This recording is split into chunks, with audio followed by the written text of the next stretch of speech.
My male 26 sister 23 runs a bakery business, and she's been struggling lately to keep up with orders because she's been short-staffed.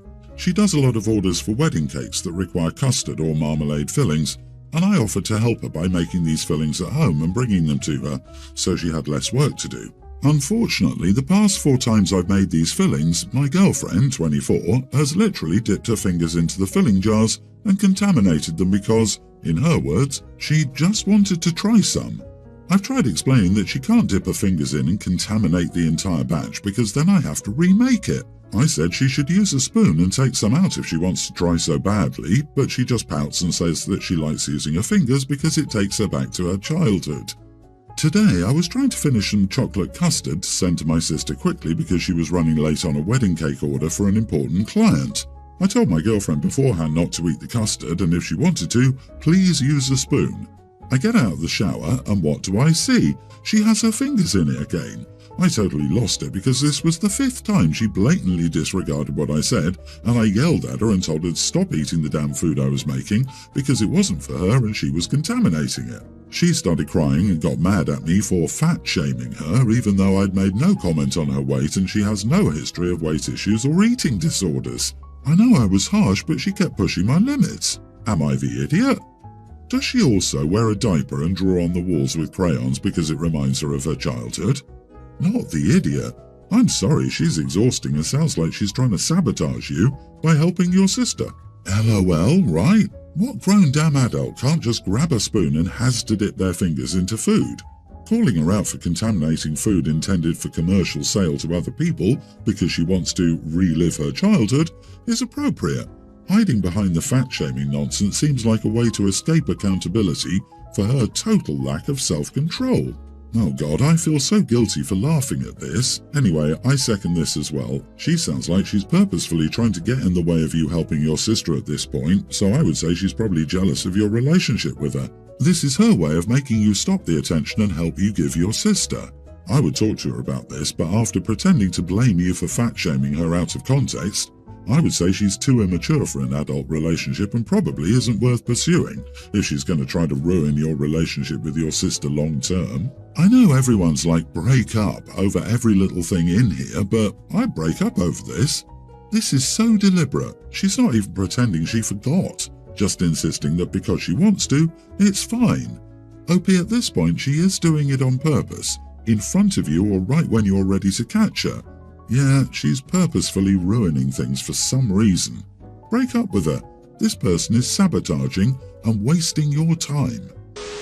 I, 30 female, am friends with a couple, Mike and Sandra, 35 male and 38 female, and invited them and their child Charlie, female tween, over for dinner. Before they came over, I texted them to find out if they had any food sensitivities, allergies, needs, etc. The wife said there was nothing I need to worry about, so I decided on something a bit kid-friendly while still feeling like I was cooking for adults. So I settled on chicken parm with some chocolate cake for dessert. I figured it was like chicken nuggets mixed with pizza, which kids would like. It turned out really well for someone who's just started cooking like me. My friends told me it was good, and maybe they were just being polite, but they ate everything. Charlie poked at her meal the entire time we ate, and I'm not sure she ate any of it. After we were done, I brought out the chocolate cake. Charlie ate a tiny bite and immediately started bawling. Sandra asked her what was wrong, and she cried that she didn't like chocolate. Sandra continued to comfort her daughter, while Mike and I awkwardly ate dessert. A few minutes passed, and I noticed Sandra glaring at me. I hesitantly asked if I could help her with Charlie. I'm not good with kids, which she knows, but I wasn't sure what else to do. She huffed and asked, "Is there anything you'd like to say to Charlie?" It took me a second to realize that she wanted an apology for her kid not eating my food. I thought it might help cheer Charlie up at least, so I said I was sorry that she didn't like my food. Charlie started crying harder, and her mom asked me if I had anything she would like instead. I drew the line there. I told her I wasn't going to make anything else, and that if I didn't like what my mom made me as a kid, I went to bed hungry. Mike was just silently eating his cake while Sandra tried to convince me to make something else for Charlie to eat. I stood up from the table and asked Mike if he wanted me to wrap up his cake for him to take home, because the rest of his family was apparently not having a good time. Then I suggested that Sandra could go home and make something for Charlie to eat. Sandra scoffed at me and said something about how I was cooking tonight and she thought she could have taken the night off. I knew I was about to say something I really regretted, so I slammed my plate on the table and told her to get out. Mike seemed genuinely embarrassed as they left. I haven't spoken to any of them since, and now I think I overreacted by kicking them out of my house. So, am I the idiot? Not the idiot, she was out of line. She should pack snacks or food for her if she has a picky kid. Crying over chocolate cake? Ridiculous, you did nothing wrong. Mom was wrong. Their kid is not your responsibility, and catering to her food issues isn't your job. Sandra's so out of line she doesn't see the line. If the child is known to be a picky eater, which we don't know but can only assume to be the case, then it's Sandra and Mike's priority to prepare for that, not the person that is hosting you, especially after OP asked. This is absurd, and Sandra sounds entitled. Golly. Oh my word, I just caught that the child is a tween, and the parent is behaving like this. I could have understood a little one getting upset at whatever because, toddlers, but a tween? This is enmeshed, entrenched bad behaviour that stems from mother, inflicted upon that child, and now upon the world at large. What a distinctively weird way to be in this world. OP, I feel sorry for Mike, who sounds like he really needs a friend. Maybe call him. What kind of parenting are these people doing by appeasing that behaviour? Given Mike's reaction, this can't be an isolated issue. Try reaching out to him first and see what he has to say. You have every right to refuse and kick them out. Yelling and slamming dishes was an idiot thing, especially in front of a child that was the cause of the upset in the first place. I can only imagine how the kid felt after that happened. My 32 male fiancé, 28 female, is currently pregnant and has been both tired and nauseous lately. I understand why she didn't want to help me look for the dog, but I can't get over the lack of empathy and selfishness of this either. My dog, 6-year-old Gila Corgi mix, runs off at least once a week. Usually my fiancé will help me find her, but it's not without protest. I didn't know how she was getting out of our fenced yard, so I installed cameras and found out that she was scaling the 8-foot fence. I ended up attaching spinners to the top of the fence, thinking this would solve the issue, but it didn't. I brought her out today and was playing with her when my phone rang. I was inside just long enough to grab my phone and my dog had gotten out. I immediately went in search of her, thinking she couldn't have gotten far, but I couldn't find her anyway. So I went back to the house and asked my fiancé, who was curled up on the sofa, to come to help me. She immediately said no. She said she was tired of chasing the dog, that she wasn't dealing with it anymore, and that I should have been out there watching her. I explained to her that I had been watching her and simply stepped away for 0.2 seconds to grab my phone just inside the sliding door and she'd escaped. She again said it wasn't her problem and she's not exhausting herself anymore to search for my dog. I won't even say it was unexpected because, as I said in the past, she's always had a problem with helping me search, but she's never said no, she just complained about it. At first, I went and searched for myself. After maybe half an hour, I came back and again asked her to come to help me, and she snapped, "I said no, I'm so tired of chasing that dog around multiple times a week when I'm already exhausted and throwing up constantly." I panicked and unleashed some yelling, which involved telling her that she was a witch who lacked empathy and that I was thoroughly disappointed with my decision to be with someone so heartless. It was out of pure fear and panic, and I apologized later after I found my dog, but she said, "Go screw yourself and won't talk to me." Am I the idiot? Everyone is on my side except my sister, who says I'm an idiot because it's not my pregnant fiancé's responsibility to chase around your stupid mutt, and said she would have left immediately if her boyfriend had ever said what I did to her. Dogs run off at least once a week.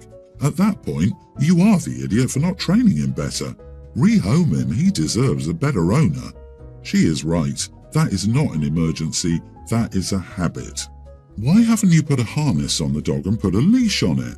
They make leashes that spin around so the dog can go in multiple directions. This way you can not worry about your dog taking off. And yeah, training. What the heck, dude? Add to that, aren't healers working dogs who need lots of exercise? If all you do with a working dog is watch it while it wanders your backyard, you are not properly taking care of your dog. The repeated escapes show that your dog needed more exertion opportunities from you. Yeah, OP, you need to train your dog better to not run off instead of expecting your pregnant fiancé to bear the responsibility for your mistakes. But this? I told her she was a witch who lacked empathy and I was disappointed with my decision to be with someone so heartless. I'd leave you over this 100%. This abusive behaviour is not excused by the fact you were panicking. You clearly have no idea how to keep your dog from running away, but that is not your fiancé's problem, and if I were her, I'd be utterly sick of you too. You are the one who lacks empathy. She feels sick and you scold her for not helping find a dog you lost. Then you start verbally assaulting her when she doesn't follow your command. Check yourself. I agree with other commenters too. Unfortunately, you're also an irresponsible dog owner. Do better in that department or else the dog could one day get seriously hurt. If you can't do better, find someone who can and give her up. My ex, Josh, 18 male, and I, 18 female, have a toddler child together. He's a good parent and all, but we don't really mesh well. After a while, all we do is fight and we decided to break up. Before we started dating, there was this girl, Zoe. Apparently, Zoe and Josh never dated, but everyone insists that they would have had she not moved away. One of the first things Josh's friends said to him when we broke up was, "You should call Zoe up." I've heard plenty of how perfect they are for each other. She's super pretty too. I'll admit she was another reason we broke up. Even though she moved hours and hours away, she and Josh would still talk. Nothing ever happened, but you know. Well, she moved back into the area some weeks ago, and I haven't seen Josh this happy in a long time. Our daughter's birthday was soon, and we agreed on doing birthdays together, and Josh asked if Zoe could be there too since all our friends were coming anyways. I was going to say no, but I technically had no reason to. She's been super nice to our daughter and me, and it's not like Josh and I are together anymore. She came and everyone's attention was on her. Many of them hadn't seen her in years, and well, as I said, she's very pretty. My daughter obviously didn't care, but I felt that everyone was being a bit rude. Even Josh's dad was like, "Wait, you're the Zoe?" and talked to her for ages, saying how glad he was to finally meet her. Don't get me wrong, everyone was super sweet to my daughter, and my daughter liked Zoe, but she was the main topic the whole time. My mom noticed this too and kept trying to turn the attention to my daughter. When she gave up, I got really upset. Everyone went out to the backyard and Josh had our daughter. Zoe stayed behind for whatever reason. She started telling me how cute my daughter is. I wasn't in the mood though, so I just replied with, "Mm-hms." She noticed and was like, "Did I do something to offend you?" She looked at me like I was crazy and I was so over it. I told her that her whole presence offends me and that I'm tired of always hearing about her. I then asked her to please leave. I heard her call me a witch, but she just quickly whispered something to Josh and then left. So now everyone is mad at me because Zoe said she doesn't feel welcome. My parents are the only ones on my side, but I don't know how reliable that is considering. Please be honest. Am I the idiot here? You are the idiot. She did nothing to you. You were unforgivably rude to her for purely internal reasons. You're letting your jealousy show. Of course, people will be more interested in an adult they've heard a lot about versus a little kid's birthday. You're an 18-year-old with a toddler child. It's really hard. And then everyone at your child's birthday paid a lot of attention to a very pretty girl who might end up with your child's dad. And you were so jealous you couldn't stand it, and you were very rude and mean to her.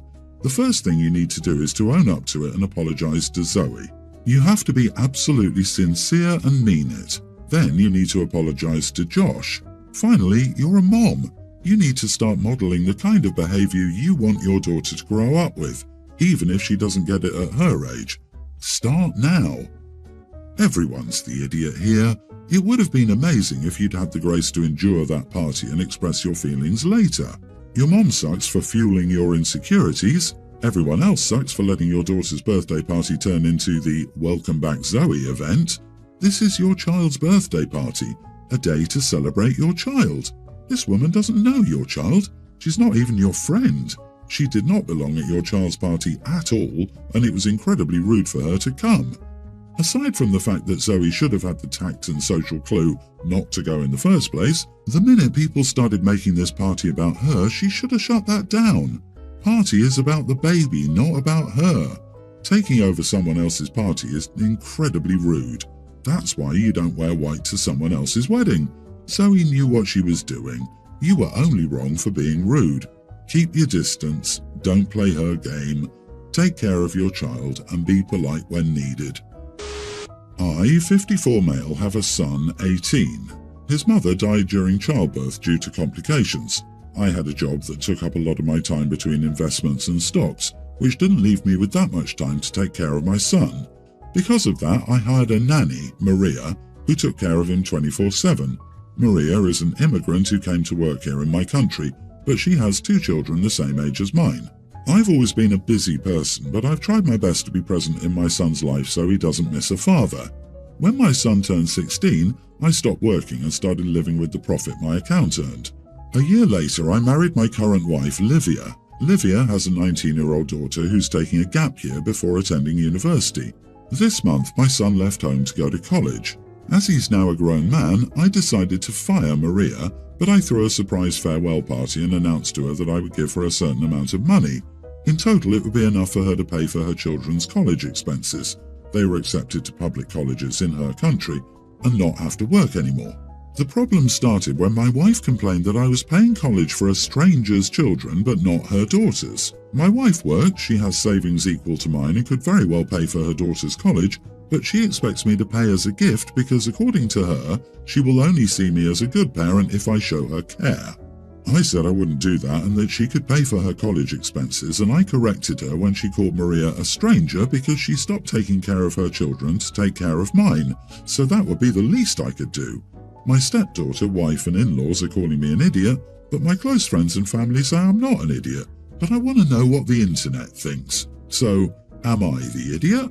Not the idiot. It sounds like you're getting a good look at the woman you married. Did you like it? Nobody seems to explain why Livia isn't paying for her daughter's education. Also, where's the father in all this? If he's still in the picture somehow, then why doesn't Livia go after him for college money? Her kid is 19 and you had no part in raising them. You're getting hit with the old single mom scam. What I'm seeing is a total lack of empathy by Livia and everyone on her side of the family. Maria may be a hired help, but it sounds like she was as much a mother to your son as anyone could be. At that point, the line between employee and family member is blurred, and while she may be an employee, I'm sure you and your son think of her as a family member. I agree, Maria raised your son for you. She earned this sweet bonus. Putting the Maria issue aside, this screams gold digging. Everyone that says you're the idiot needs to mind their business, not your finances. I hope you have a prenup. If not, get a postnup. Make sure your will and trust etc. is rock solid, because this woman will leave your kid with nothing.